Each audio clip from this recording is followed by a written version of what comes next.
Música sense data de caducitat. Un programa de Mataró Cultural per a Mataró Ràdio, editat i presentat per Genís Baiola, amb la intenció d'acostar-vos la música anomenada clàssica. Ens cal sempre la música, perquè, com deia Nietzsche, sense la música, la vida seria un error. Avui, la música a les festes populars.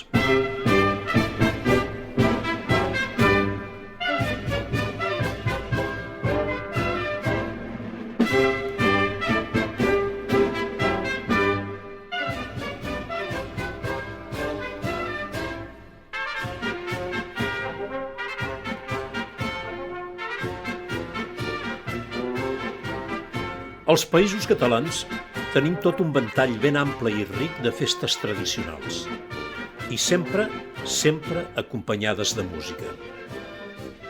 Avui parlarem de dues ben conegudes, la Patum de Berga i la nostra Festa de les Santes, festa que aquest any ja tenim a tocar i que desgraciadament encara condicionada per la maleïda pandèmia.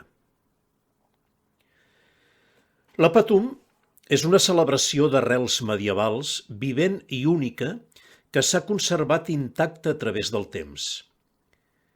La Patum és melodia, ritme, crits, danses, salts, foc, joc.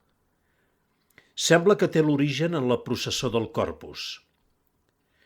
El so del tabal, un bombo gros que va fent patum, patum, dona origen al nom. L'any 1983 va ser declarada per la Generalitat Festa Patrimonial d'Interès Nacional. I el 25 de novembre del 2005 la UNESCO la va declarar obra mestra del patrimoni oral immaterial de la humanitat.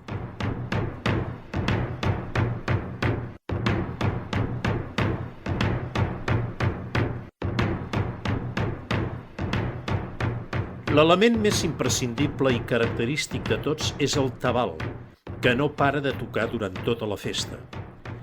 El tabaler, anomenat també xamberg, porta calces curtes bufades, mitges blanques i un gran barret amb ploma. El nom de xamberg prové del cognom d'una família que de temps immemorial tenia al seu càrrec la missió de tocar el tabal per la Patum. El tabaler més insigne ha estat Josep Espacs. Feia d'hortolà i manava l'hort del farmacèutic prop de Queralbs. Era un home molt entès en meteorologia i no solament d'una manera intuïtiva, sinó també perquè llegia llibres sobre la matèria. La predicció del temps que feia era sempre tinguda en compte per la gent del poble. També sabia fer rellotges de sol i n'havia fet una pila. A Berga encara s'hi pot veure avui el rellotge que hi ha a la façana de Cal Antic.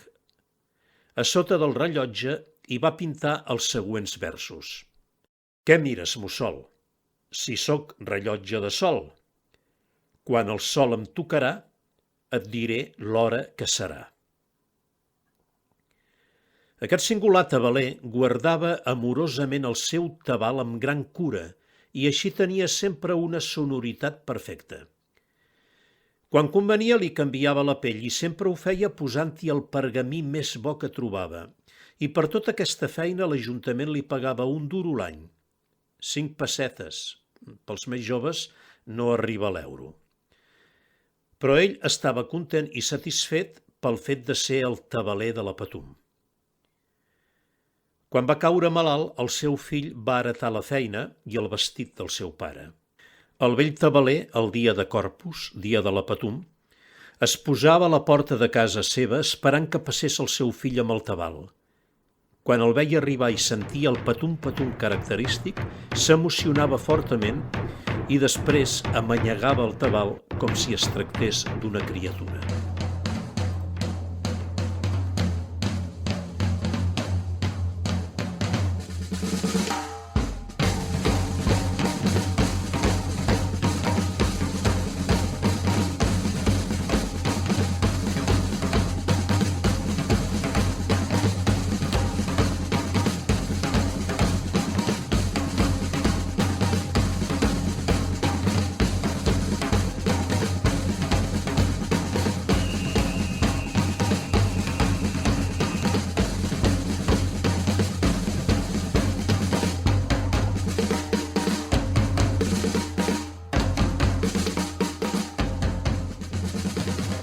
I del so del tabal de la Patum passem a la batucada del ball de les diableses de les Santes Mataronines.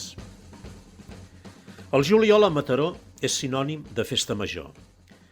Foc, música i comparses són alguns dels protagonistes de més d'un centenar d'actes que any rere any fan sortir els mataronins al carrer dia i nit. Són les Santes. Cada any, el dia 25 de juliol, a les 8 de la tarda, la crida de la Festa Major convoca els ciutadans a trobar-se davant del balcó de l'Ajuntament per donar el tret de sortida a 5 dies de festa. Hi ha activitats per tots els gustos i per tots els públics. Des de la nit boja amb el desvetllament bellugós i l'escapada negra nit, fins a l'anem a tancar l'última cercavila de les comparses. Considerada una de les millors festes majors de Catalunya, va ser declarada Festa Patrimonial d'Interès Nacional i està inclosa en el catàleg del Patrimoni Festiu de Catalunya. El dia 27 de juliol del 1773 va tenir lloc la primera celebració normalitzada dedicada a les Santes a Mataró. Dels elements que conformen les Santes de Mataró, mereix una especial menció la família Robafaves amb els nans, la missa de glòria de mossèn Blanc o missa de les Santes i el ritual de la dormida. Bé, i un cop fetes aquestes necessàries introduccions, passem a escoltar algunes de les músiques que defineixen aquestes dues festes.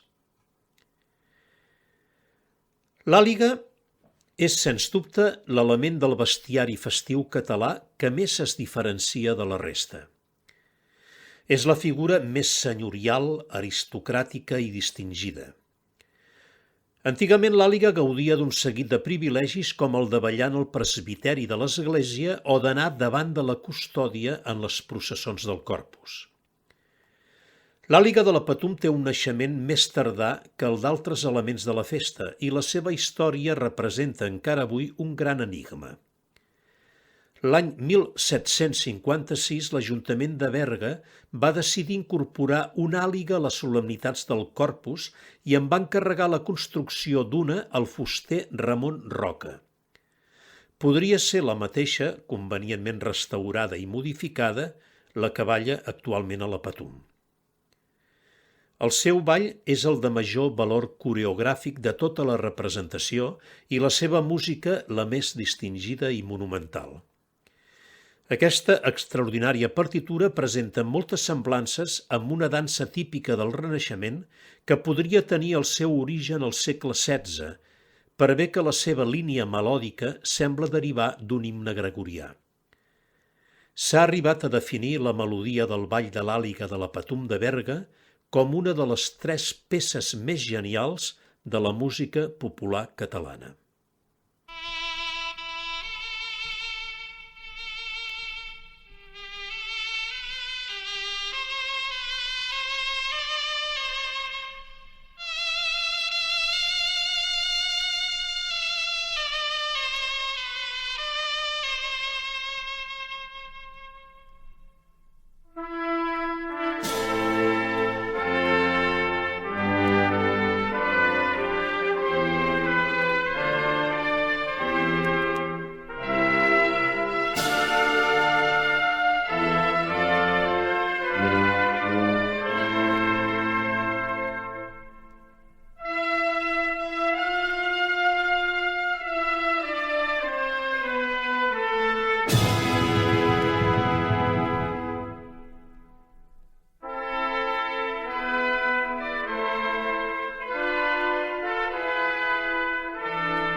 A les Santes també tenim una àliga. L'àliga és una figura tranquil·la, majestuosa en la seva aparença i el seu comportament. Du, com la majoria d'àligues, una corona al cap i un colom a la boca.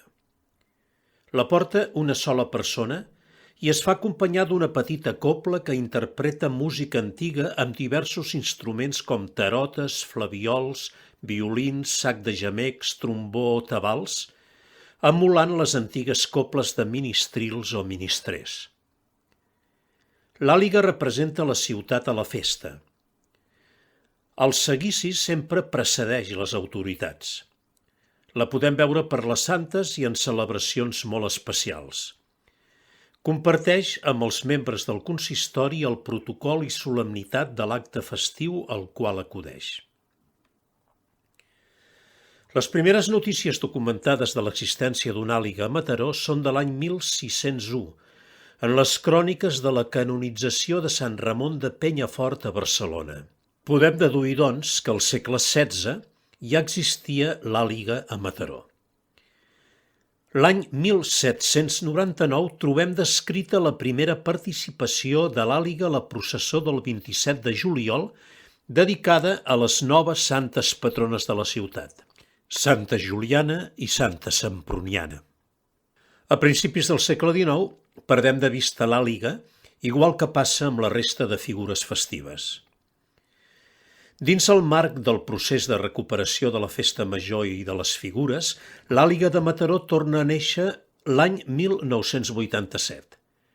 Apareix el 25 de juliol d'aquell any. La construcció va a càrrec del solsoní Manuel Casserres, que va agafar com a base la descripció de l'any 1799. La música del ball propi de l'àliga és la peça polifònica Ball de l'Àliga, provinent de l'arxiu de l'abadia de Montserrat. Pretén recuperar els sons que acompanyaven les figures al segle XVII i XVIII.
El primer gegant de la festa de la Patum el trobem documentat l'any 1622 i la primera parella l'any 1695.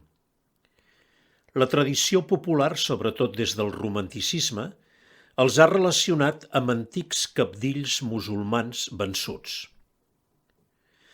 Els gegants que participen en la Patum són dues parelles, coneguts popularment com els nous, construïts l'any 1891, i els vells, estrenats el 1866.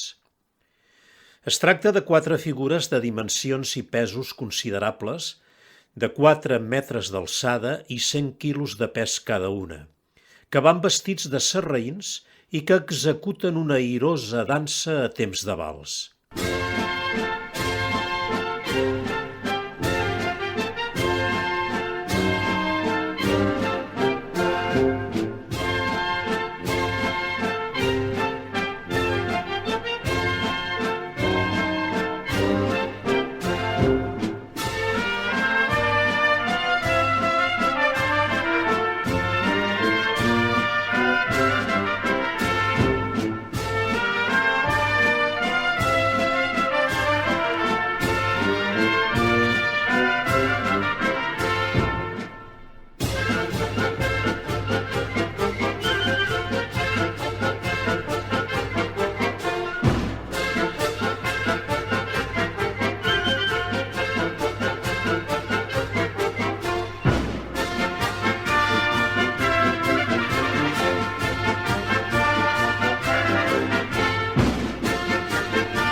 I ara una curiositat.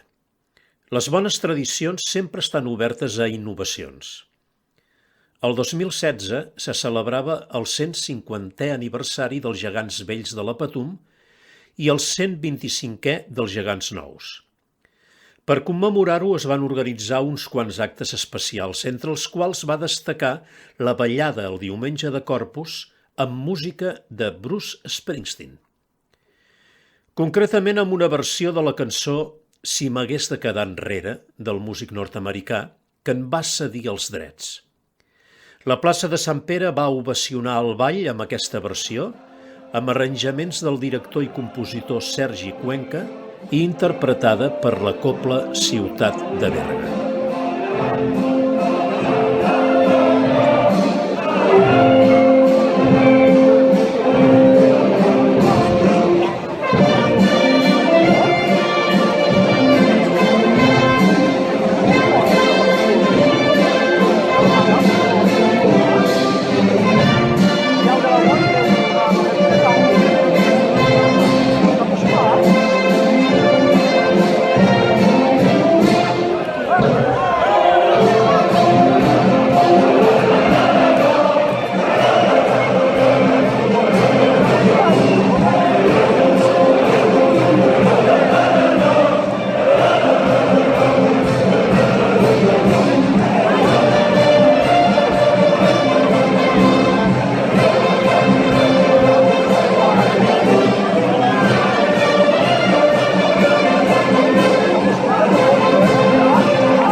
Els gegants de Mataró són en Robafaves, la Geganta, la Toneta i en Manaló.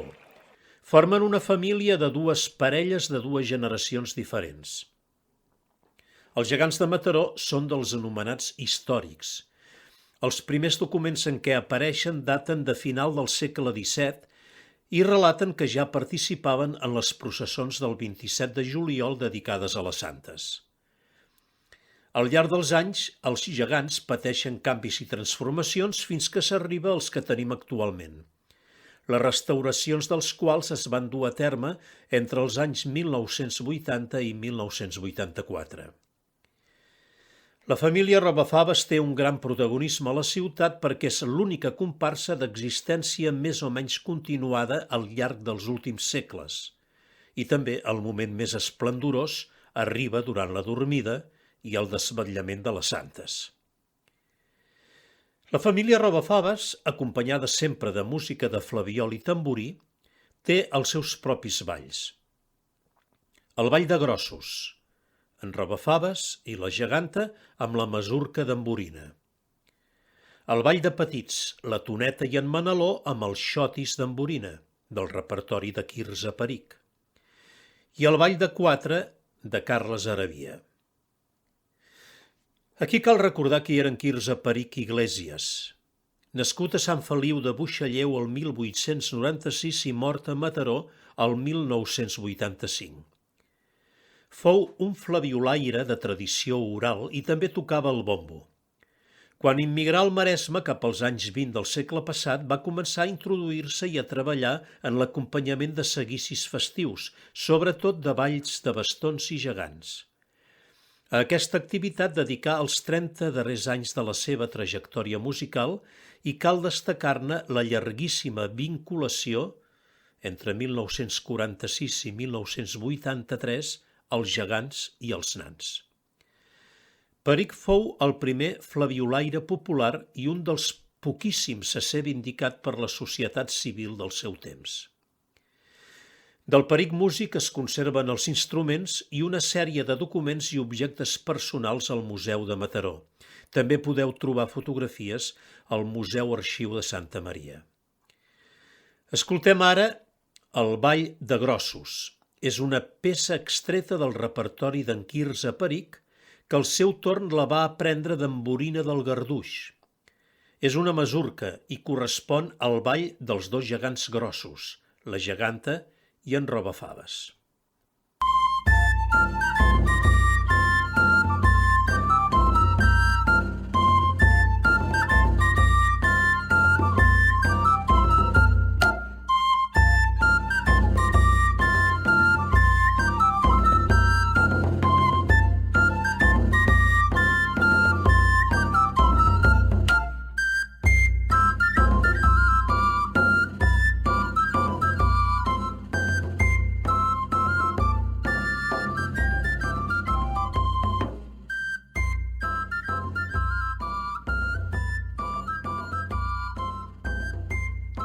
I no podem pas acabar aquest programa sense fer menció a la Missa de les Santes. Tot i ser d'origen religiós, s'ha convertit amb el pas dels anys en un element clau de la festa major de la ciutat i en un acte que tenen molt arrelat tots els mataronins, siguin creients o no.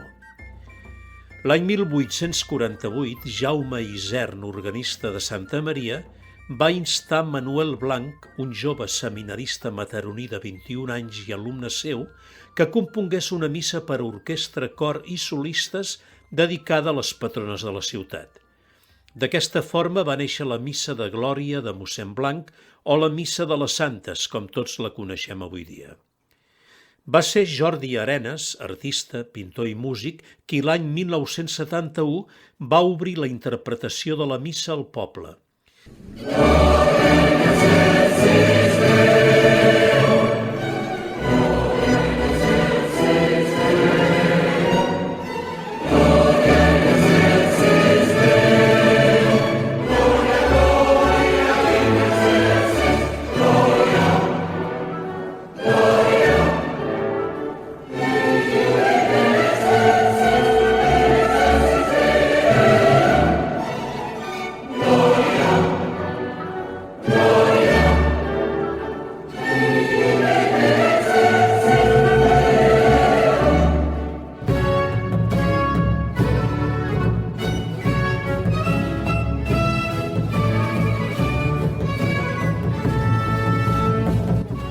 I fins aquí el nostre programa d'aquesta setmana. L'hem dedicat a la música que acompanya les festes de la Patum i de les Santes, dos bons exemples de la nostra cultura popular. I recordeu, la música de tradició popular tampoc té data de caducitat. Que tingueu, malgrat totes les limitacions, unes bones, felices i glorioses Santes.